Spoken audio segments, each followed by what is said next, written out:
حاضرین کرام، مربیان نظام، نوجوان ساتھیوں، دوستوں، تعریف توصیف اللہ رب العالمین کے لیے لائق و زیبا ہے۔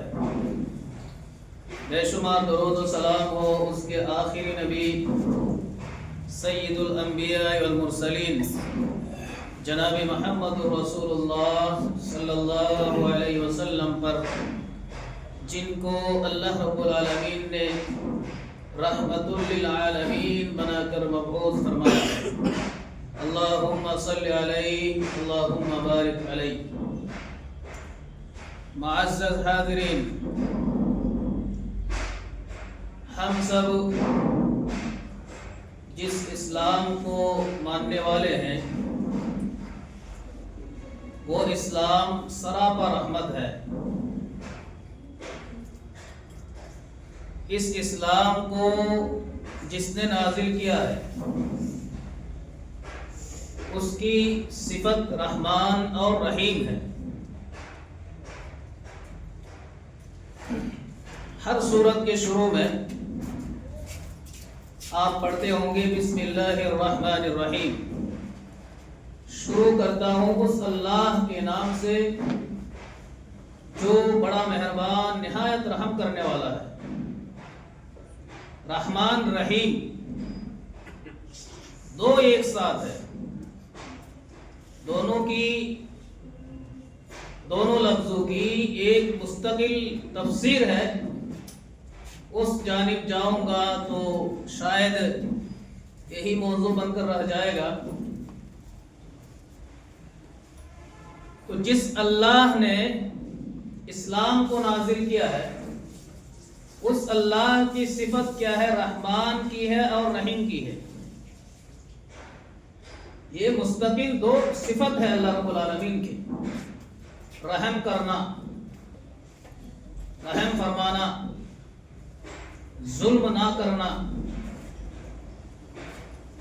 اور جس نبی پر اللہ رب العالمین نے اس اسلام کو نازل کیا ہے وہ نبی بھی سراپا رحمت ہے۔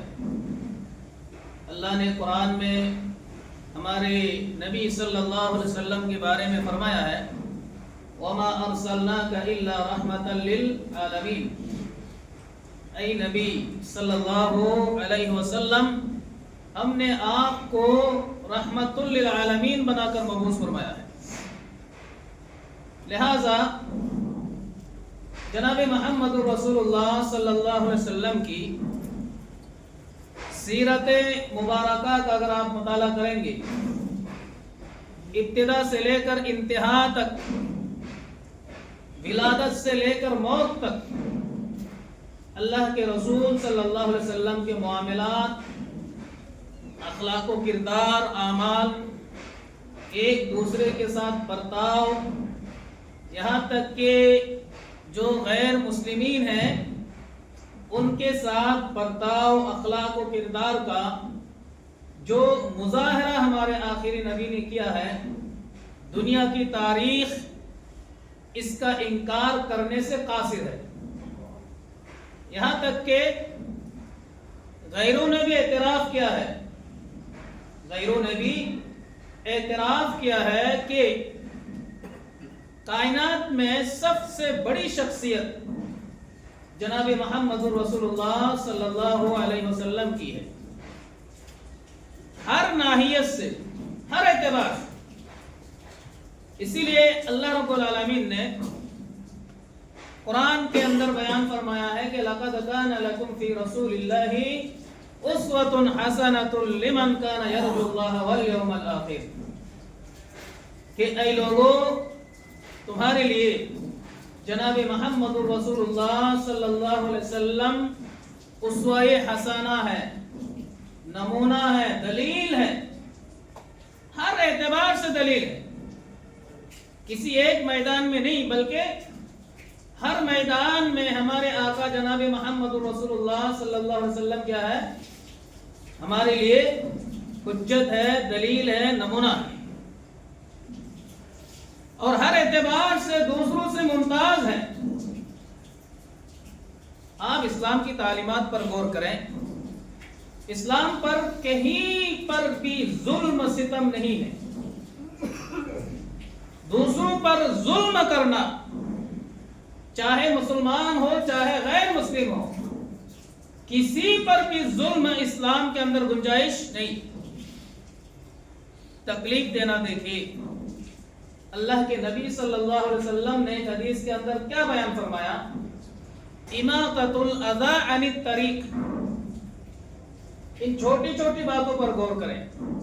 اللہ کے نبی نے فرمایا کہ راستے سے تکلیف دہ چیز کو ہٹا دینا بھی ایمان کا کیا ہے؟ جز ہے، حصہ ہے، ایمان کا آخری درجہ ہے. اب بتائیے، ایک راستہ ہے، وہاں سے صرف مسلمان نہیں چلتے، سارے ہی لوگ چلتے ہیں، ہندو، مسلم، سکھ، عیسائی، سارے لوگ چلتے ہیں. تو راستے سے تکلیف دہ چیز ہٹانا ایمان کا ایک جز قرار دیا. وہ اسلام کتنا امن کا مذہب ہو سکتا ہے. اب دیکھیے، راستے میں نماز کیا ہے؟ فرض ہے. ان الصلاۃ کانت علی المؤمنین کتابا موقوتا. مومنوں پر نماز کو وقت مقررہ پر فرض کیا گیا ہے. لیکن اللہ کے نبی صلی اللہ علیہ وسلم نے اس نماز کو عام راستے پر پڑھنے سے منع فرمایا. کیوں؟ کیونکہ وہ راستہ ہے، عام راستہ ہے. وہاں اگر ہم نماز پڑھیں گے تو آنے جانے والوں کو کیا ہوگی؟ تکلیف ہوگی. اب آنے جانے والوں میں صرف مسلمان نہیں بلکہ غیر مسلم بھی ہوتے ہیں. آپ راستے میں نماز پڑھ رہے ہیں، بہت سارے مسلمان بیوقوفی کرتے ہیں، حماقت کرتے ہیں، کہیں پر بھی کھڑے ہو جاتے ہیں راستے میں، سڑک پہ یا اسٹیشن پہ یا ایسی جگہ پر کھڑے ہو جاتے ہیں جہاں سے آنے جانے والوں کو تکلیف ہوتی. اس سے اسلام بدنام ہوتا ہے. ایسا کیوں ہوتا ہے کہ ان مسلمانوں کو دینی تعلیمات سے واقف کاری نہیں ہے. اللہ کے نبی نے ایسی جگہوں پر نماز پڑھنے سے منع فرمایا ہے، یہ علم ان کے پاس نہیں. جہالت کی بنیاد پر عمل کرتے ہیں، وہ عمل کیا ہوتا؟ غلط ہوتا ہے. وہی عمل فساد و بگاڑ کا سبب بنتا ہے، وہی عمل اسلام کو بدنام کرنے کا ذریعہ بھی بن جاتا ہے. تو راستے پر نماز پڑھنے سے جو اسلام روکتا ہو، جو نماز کی فرضیت اس سے پہلے بھی آپ نے سنی ہے کہ جنگ کی حالت میں نماز معاف نہیں ہے. کشمکش کی حالت ہوتی ہے، موت و حیات سے لوگ لڑتے ہیں، اتنی کشمکش کی زندگی حالت ہوتی ہے. اس حالت میں بھی اللہ نے نماز کو معاف نہیں کیا. دوڑنے کی حالت میں نماز کا وقت ہو گیا، اسی وقت دوڑتے ہوئے آپ کو نماز کی ادائیگی کرنی ہے. وہی راستے سے نماز پڑھنے کے لیے روکا گیا. سوچنے سمجھنے کا مقام ہے. اس سے پتا چلتا ہے کہ اسلام کسی کو تکلیف دینا نہیں چاہتا ہے. تکلیف یہ اسلام کو برداشت نہیں ہے. آپ دیکھیے اللہ کے نبی صلی اللہ علیہ وسلم کس قدر سراپا رحمت ہے. صحیح حدیث ہے، ایک بار اللہ کے نبی صلی اللہ علیہ وسلم گزر رہے تھے. صحابہ کرام نے پرندے کا ایک بچہ پکڑ لیا، پکڑ کر کے ہاتھ میں لے لیا. تو پرندے کے جو والدین ہیں وہ اوپر کیا کر رہے ہیں؟ چکر مار رہا، رو رہے ہیں، تکلیف ہو رہی. اللہ کے نبی صلی اللہ علیہ وسلم نے صحابہ کرام کو نصیحت فرمائی کہ یہ کس نے پکڑا ہے؟ یہ آپ نے غلط کیا ہے. آپ ان کے والدین کو تکلیف دے رہے ہو، لہذا ان کے بچوں کو چھوڑ دو. یہ بالکل مناسب نہیں ہے، یہ حرکت صحیح نہیں. تو اب بتلائیے، جس اسلام میں ایک پرندے کے ساتھ ناانصافی، ظلم، تکلیف دینے سے منع کیا گیا ہو، اس اسلام میں تشدد، بربریت، ظلم، دہشت گردی کا تصور کیسے ممکن ہو سکتا ہے؟ اللہ کے نبی صلی اللہ علیہ وسلم ایک اور روایت ہے گزر رہے تھے، ایک اونٹ نے اللہ کے نبی سے شکایت کی، ایک اونٹ نے کہ مجھے جو ہے چارہ سے محروم کر دیا گیا، مجھے چارہ نہیں دیا جا رہا، کیونکہ وہ رسول تھے۔ اللہ اونٹ کی شکایت اللہ کے نبی نے سن لی ہے، ان کا معجزہ ہے۔ اللہ کے نبی صلی اللہ علیہ وسلم نے اس کے مالک کو بلایا اور ڈانٹا کہ تم نے اس جانور کا چارہ کیوں بند کر کے رکھا ہے، یہ غلط ہے، یہ مناسب نہیں۔ اب بتلائیے کہ یہ جانور کے ساتھ، جو جانور ہے جس کو کاٹ کر ہم کھا جاتے ہیں، اس کے ساتھ بھی ظلم بربریت اور اس کو بھی تکلیف دینے سے اللہ کے نبی صلی اللہ علیہ وسلم نے منع فرمایا۔ آپ دیکھیے اور حدیثیں ہیں، کتا ایک جانور ہے، کتا ایک جانور ہے جو ناپاک ہے، جو ناپاک ہے۔ اگر گیلا کتا آپ سے ٹچ کر جائے تو آپ ناپاک ہو جائیں گے، لیکن حدیث میں آتا ہے کہ اسی کتے کو ایک آدمی نے پانی پلا دیا تھا، کتا پیاسے کے مارے تڑپ رہا تھا، کسی آدمی نے کتے کو پانی پلا دیا، وہ آدمی جنت میں چلا گیا۔ ایک اور روایت میں ہے کہ ایک عورت نے، بدکار عورت نے پانی پلا دی تھی، وہ عورت اس عمل کی وجہ سے جنت میں چلی گئی، اللہ کو وہ عمل بہت زیادہ پسند آیا۔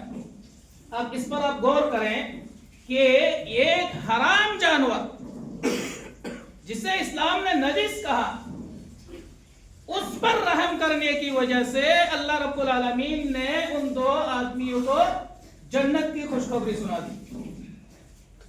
تو ظلم، جبر، تشدد، دہشت، بربریت، یہ اسلام میں ان چیزوں کی کوئی گنجائش نہیں ہے۔ آج اسلام کو عالمی پیمانے پر بدنام کیا جا رہا ہے، عالمی پیمانے پر لفظ جہاد کے ذریعے سے یا کسی اور نام کے ذریعے سے اسلام کو بدنام کیا جا رہا ہے کہ اسلام میں تشدد ہے، ایک دوسرے پر ظلم کرنا ہے، اسلام میں قتل ہے، دوسروں کو مارنا ہے، یہ ساری چیزیں مختلف ناموں کے ذریعے سے، لفظ جہاد ہو، لفظ جہاد ہو، تعلیم جہاد ہو، تھوک جہاد ہو، اور پتہ نہیں کیا کیا جہاد ابھی موجودہ دور میں میڈیا والوں نے دے رکھا ہے۔ اور اس چیز کو اتنا عام کیا، میڈیا نے اتنا عام کیا کہ ایک آدمی لفظ جہاد سنتے ہی گھبرا جائے، جہاد جہادی ہے، یہ فسادی ہے، یہ آتنکوادی ہے۔ حالانکہ آتنکوادی، دہشت گردی اور جہاد سے کوئی نسبت ہی نہیں ہے، کوئی نسبت نہیں ہے۔ آپ حدیث کی کتابیں پڑھیں گے، چاہے آپ بخاری پڑھیں، چاہے مسلم پڑھیں، چاہے کوئی اور حدیث کی کتاب پڑھیں، حدیث کی ہر کتاب میں بالکل اخیر میں کتاب الجہاد ہر محدث نے بیان کیا ہے۔ جہاد ہوتا کیا ہے، جہاد کا معنی کیا ہے، جہاد کب فرض ہے، اور جہاد کون کرے گا، اور جہاد کے لیے کیا کیا شرائط ہیں، کیا کیا اصول ہیں، کس حالت میں جہاد واجب ہے، یہ ساری چیزیں کتاب کے اندر بہت ہی تفصیل کے ساتھ ہر محدث نے حدیثوں کے ذریعے سے بیان فرمائی۔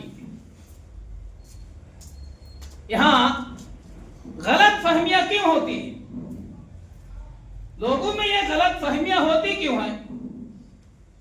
یہ بھی ہو سکتا ہے کہ مسلمانوں نے جہاد کا صحیح مفہوم دوسروں تک پہنچانے میں کامیاب نہیں ہو پائے، یہ بھی ہو سکتا ہے۔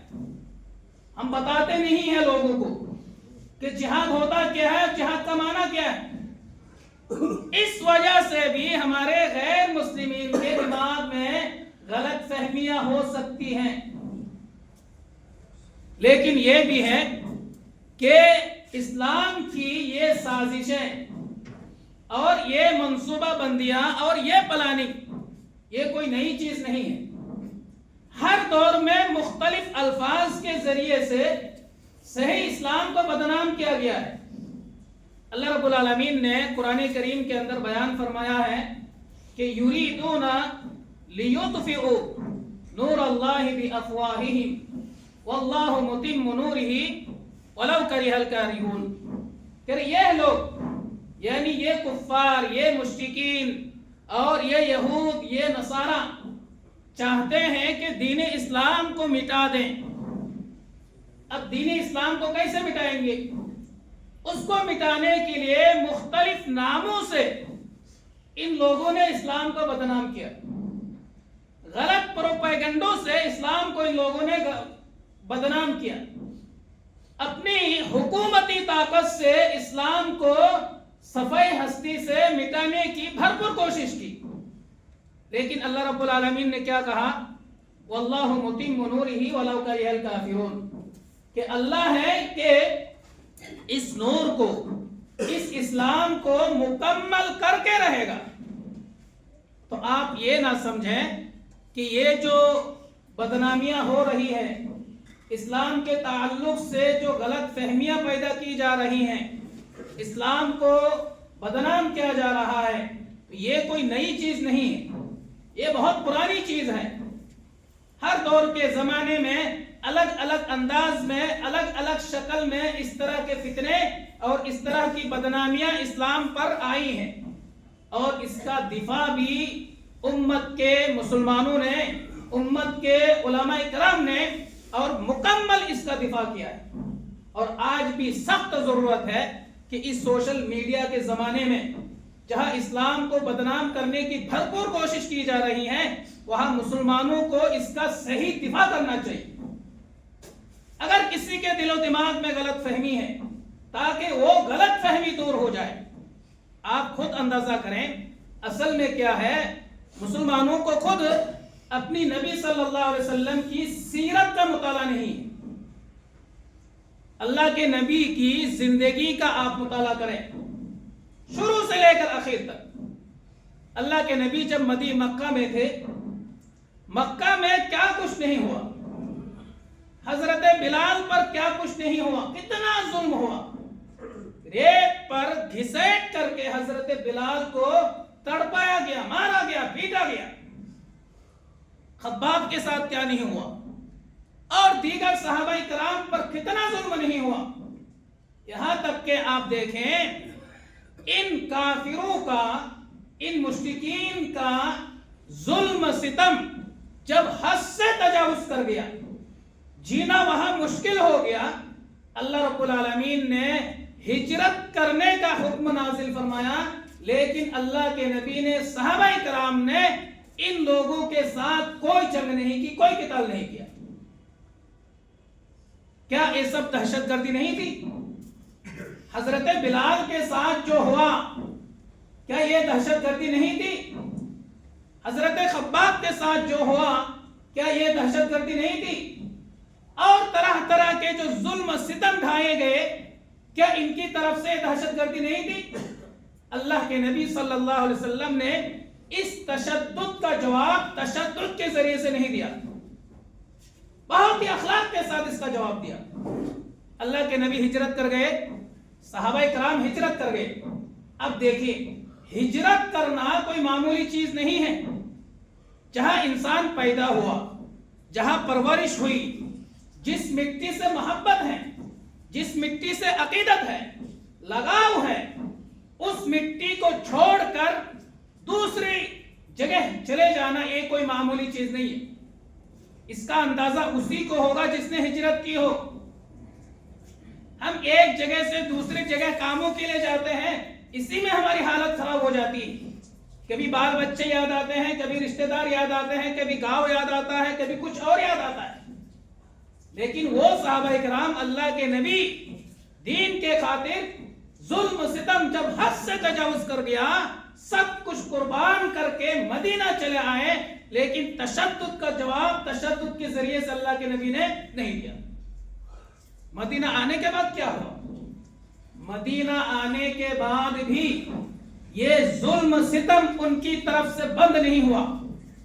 جب سب سے پہلے مدینہ آئے، مدینہ آنے کے بعد اللہ کے نبی صلی اللہ علیہ وسلم نے جتنے قبیلے تھے چھوٹے چھوٹے، ان تمام قبیلوں کے ساتھ اللہ کے نبی نے معاہدہ کیا باضابطہ کہ ہم جو ہے ایک دوسرے سے لڑیں گے نہیں، ایک دوسرے سے جھگڑا نہیں کریں گے، ایک دوسرے کو قتل نہیں کریں گے، ایک دوسروں پر ظلم نہیں کریں گے، بلکہ جو میثاق مدینہ ہے اس میں تو یہ عہد تھا، یہ بات لکھی ہوئی تھی کہ مدینہ سے باہر اگر کسی نے مدینہ کے باشندوں پر حملہ کیا، ہم سب مل کر اس کا کیا کریں گے؟ دفاع کریں گے، چاہے مسلم ہو چاہے غیر مسلم ہو۔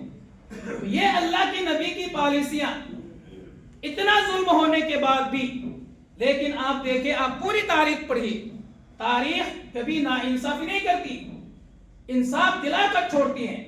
دیکھیں کیا کیا بنو نذیر نے، بنو قریظہ نے، منافقین نے، اور بھی جو دیگر قبائل تھے، اللہ کے نبی صلی اللہ علیہ وسلم کو یہاں پر بھی جینا حرام کر دیا، مسلمانوں کو یہاں پر بھی جینا حرام کر دیا۔ اب بھائی انسان کا وجود، اپنے وجود کو بچانا ہر انسان کی ذمہ داری۔ جب ظلم حد سے تجاوز کر گیا، اللہ کے نبی اور صحابہ کرام صبر کرتے گئے۔ صبر کی بھی ایک حد ہوتی ہے۔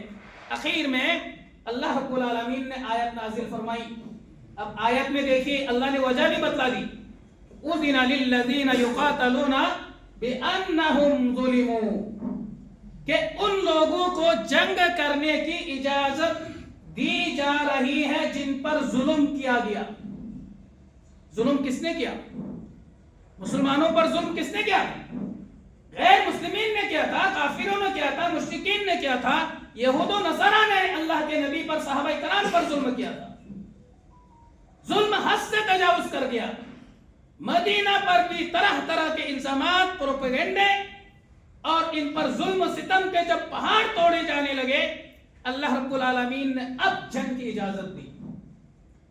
اللہ نے کہا کہ ان لوگوں نے ظلم کیا، ظلم کے دفاع میں تم کیا کرو؟ ان کے ساتھ جنگ کرو۔ آپ چاہے جنگ بدر دیکھیے، یا جنگ احد دیکھیے، یا بنو مستلق دیکھیے، یا احزاب دیکھیے، یا اور دیگر جنگیں دیکھیے، پوری سیرت کا ڈھنگ سے بہت ہی غور کے ساتھ، گہرائی کے ساتھ آپ مطالعہ کریں۔ جنگ ابتدا میں لانے میں، شروعات میں غلطیاں کن لوگوں نے کی؟ کافروں نے کی، مشرکین نے کی۔ معاہدہ کن لوگوں نے توڑا؟ کافروں نے توڑا، مشرکین نے توڑا۔ مسلمانوں کی پہل قدمی نہیں تھی، پیش قدمی نہیں تھی۔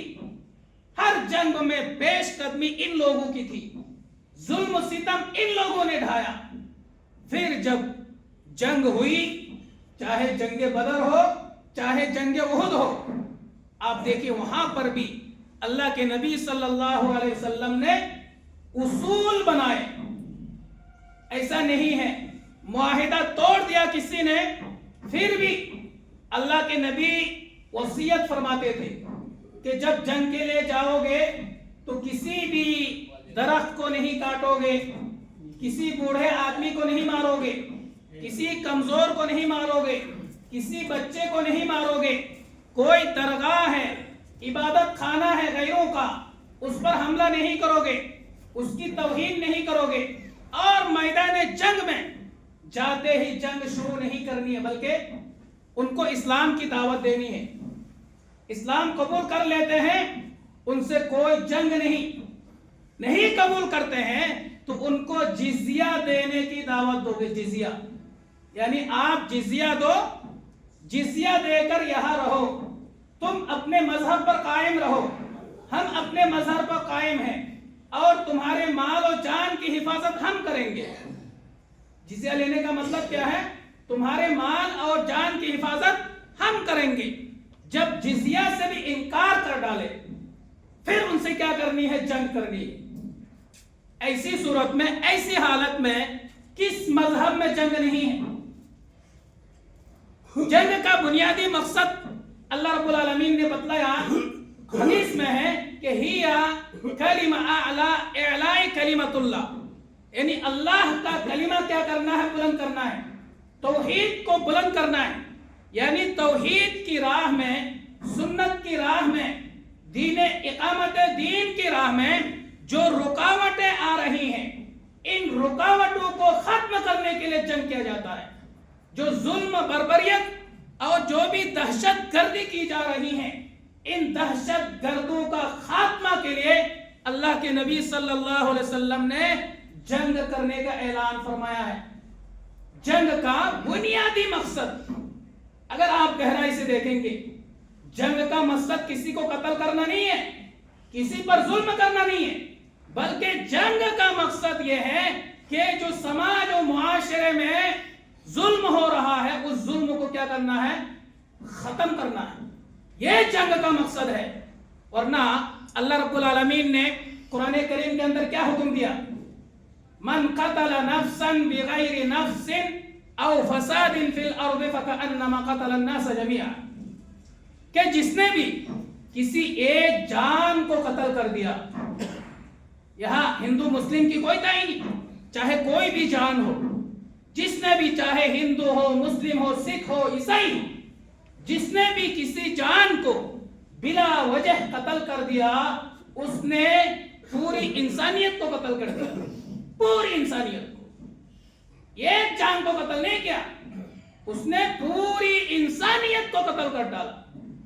ومن احیاها فکأنما احیا الناس جميعا، اور جس نے بھی ایک جان کو بچایا، چاہے ہندو کی جان ہو، عیسائی کی جان ہو، کسی کی بھی جان ہو، جس نے بھی کسی ایک جان کو بچایا، اس نے پوری انسانیت کو بچا ڈالا.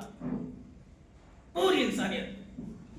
بتائیے اسلام میں کہاں تشدد ہے، کہاں ظلم ہے، کہاں ناانصافی ہے، کہاں دہشت گردی ہے، کہاں پہ قتل ہے؟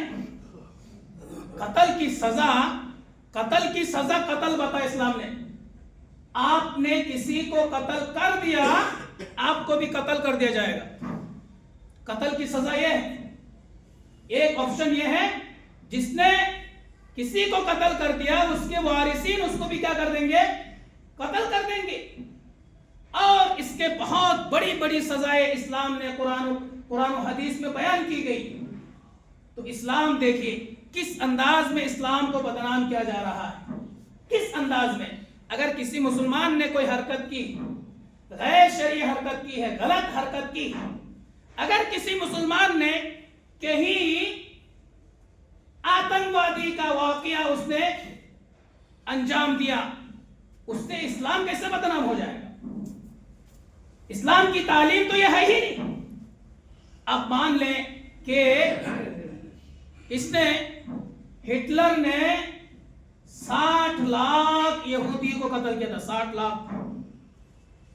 دنیا کی تاریخ میں نمبر 1 پر ہٹلر ہے کہ 60 لاکھ یہودی کو اس نے قتل کیا تھا. اب یہ کہا جائے گا کہ عیسائی مذہب غلط ہے؟ ہٹلر کے اس عمل کی وجہ سے کیا یہ کہنا درست ہوگا کہ عیسائی مذہب غلط ہے؟ لیکن میڈیا میں آپ نے کبھی دیکھا کہ عیسائی مذہب غلط ہے، آتنکوادی ہے، دہشت گرد ہے، ایسا کوئی بولتا ہے؟ تاریخ اس کا انکار ہی نہیں کر سکتی. پوری دنیا نے مشاہدہ کیا، ہٹلر نے 60 لاکھ یہودی کو قتل کیا. اس کے باوجود بھی کوئی یہ نہیں کہتا ہے کہ عیسائی مذہب آتنکوادی کا مذہب ہے، اور ہم بھی نہیں کہتے، اور کہنا بھی نہیں چاہیے. مہاتما گاندھی کا قتل کس نے کیا تھا؟ کسی مسلمان نے تو نہیں کیا تھا. کیا آپ اس جرم کی وجہ سے، جس نے مہاتما گاندھی کو قتل کیا تھا، کیا آپ یہ کہہ سکتے ہیں کہ ہندو مذہب آتنکوادی کا مذہب ہے؟ بالکل نہیں کہہ سکتے. اندرا گاندھی کو کس نے قتل کیا تھا؟ اس کی وجہ سے آپ یہ کہہ سکتے ہیں کہ سکھ کا جو مذہب ہے وہ آتنکوادی کا مذہب ہے؟ آتنکوادی کا کوئی مذہب ہوتا ہی نہیں ہے. جو سچے پکے مسلمان ہیں وہ کسی بھی صورت میں آتنکوادی دہشت گردی کر ہی نہیں سکتے. اس کی وجہ سے مسلمانوں کے حرکات اعمال کی وجہ سے پورے اسلام کو بدنام کیا جاتا ہے. یہ حماقت، یہ بیوقوفی، اور یہ جان بوجھ کر کرتے ہیں. اس طرح کے واقعات کرنے والے صرف مسلم ہی نہیں ہے، دیگر مذاہب کے لوگ بھی کرتے ہیں، سب کا نندا ہونا چاہیے۔ ملک کے جو قوانین ہیں، قانون کے دائرے میں، قانون کی روشنی میں جو بھی سزا ملتی ہے، ہر ایسے انسان کو سزا ملنی چاہیے، چاہے اپنے آپ کو مسلمان کہے، چاہے اپنے آپ کو ہندو کہے، چاہے اپنے آپ کو عیسائی کہے، چاہے کسی اور مذہب سے نسبت کرے۔ مذہب پاک ہوتا ہے۔ لفظ جہاد، ایک بار اللہ کے نبی صلی اللہ علیہ وسلم سے پوچھا تھا کہ اللہ کے نبی افضل جہاد کیا ہے؟ اللہ کے نبی نے فرمایا ان تجاہد فی نفسک، تم اپنے نفس کے خلاف جہاد کرو۔ اور میں سمجھتا ہوں اس وقت سب سے بڑا جہاد انسان اپنی نفس کے خلاف جہاد کرے۔ یہ دور فتنے کا دور ہے، ہر طرف سے برائیاں عام ہیں، انسان کو یہی مشکل ہو جاتا ہے کہ اپنی نفس کو، اپنے اہل و عیال کی نفس کو ان فتنوں سے کیسے بچایا جائے۔ فتنوں کا شکار ہے، اچھے لوگ شکار ہو جاتے ہیں فتنوں کے۔ تو حالات کے اعتبار سے جہاد کا حکم بدل جاتا ہے۔ اس وقت اپنی نفس کی اصلاح کریں، ہر شخص اپنی نفس کی اصلاح کرے، اہل و عیال کی اصلاح کرے، اس سے بڑا جہاد کچھ بھی نہیں ہے۔ اللہ کے نبی صلی اللہ علیہ وسلم نے اسی کو جہاد اکبر کہا ہے۔ ٹائم شاید ختم ہو گیا ہے، یہ بہت ہی تفصیلی موضوع ہے، انشاءاللہ اگر ضرورت پڑی تو جہاد کی قسمیں، جہاد کے احکامات، جہاد کون کرے گا، کس حالت میں کرے گا، اس کے معنی مفہوم کیا ہے، انشاءاللہ کبھی پھر موقع ملا تو انشاءاللہ بیان کرنے کی کوشش کروں گا۔ اور آپ سے بھی گزارش ہے کہ آپ کے تعلقات ہر قسم کے لوگوں سے ہیں، آپ کاروبار کرتے ہیں، تجارت کرتے ہیں، غیر مسلمین بھی ہوتے ہیں، وہاں ملنے پر جو یہ بدگمانیاں اور یہ غلط فہمیاں اسلام کے تعلق سے ان کے ذہن میں ہیں، یہ سب مثالیں دیں ان کے سامنے، صفائی پیش کریں کہ آپ اسلام کو پڑھو، صحیح سے پڑھو، اسلام کی تعلیمات یہ ہیں۔ اگر مسلمان اس طرح کی حرکت کرے، اس سے اسلام بدنام نہیں ہوتا ہے، بلکہ اس کو سزا ملنی چاہیے، وہ بدنام ہوتا ہے۔ اللہ سے دعا ہے کہ اللہ تعالی ہمیں ان تمام باتوں کو سمجھ کر عمل کرنے کی توفیق عطا فرمائے، آمین یا رب العالمین۔